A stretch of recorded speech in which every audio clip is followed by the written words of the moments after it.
warahmatullahi wabarakatuh, bro. Sekarang gue sama Ustadz Ali Ahmad sekarang, Dokter Ustadz Ali Ahmad. Nih sekarang kita lagi jalan-jalan ke Golden Gate Bridge. Mau coba tanya-tanya juga sama Ustadz. Ini kesempatan yang langka-langka banget, bro. Jadi gue harus manfaatin ini yang sebaik-baiknya. Oke, kita wawancara Ustadz. Assalamualaikum Ustadz. Waalaikumsalam warahmatullahi wabarakatuh. Oke, gimana Mas Bayu kabarnya? Alhamdulillah baik Ustadz. Nih kita ini Ustadz, kita mau nanya sedikit nih Ustadz. Oh silakan. Ini mungkin tips sapu jagat semua Ustadz. Oke. Sapu jagatnya ini sebenarnya gimana supaya nih teman-teman semua mau di Indonesia, mau di Amerika, mau di mana aja selalu dekat dengan Islam. Oke. Jadi begini, bahwa pertama jadi menyusun the new paradigm, yaitu paradigma baru bahwa hidup ini adalah ada yang punya dan ada permulaannya dan ada akhirnya.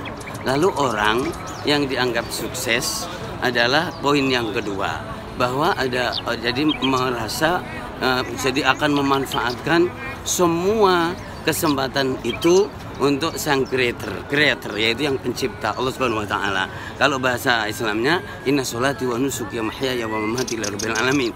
Lalu yang ketiga, jadi paradigma yang ketiga bahwa semua yang ada ini milik Allah. Jadi tidak ada yang perlu dibenci, mau di Indonesia mau di Amerika, secara bumi, lintas waktu, lintas tempat, semuanya di situ ada kekuasaan Allah, ada makhluk, ada siapa, dan kita disuruh berkomunikasi dengan baik.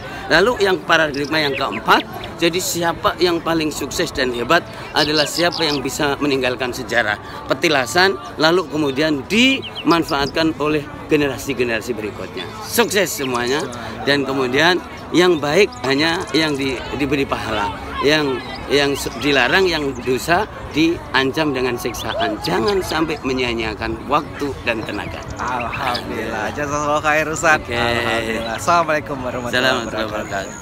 La ilaha illallah Muhammadun Rasulullah.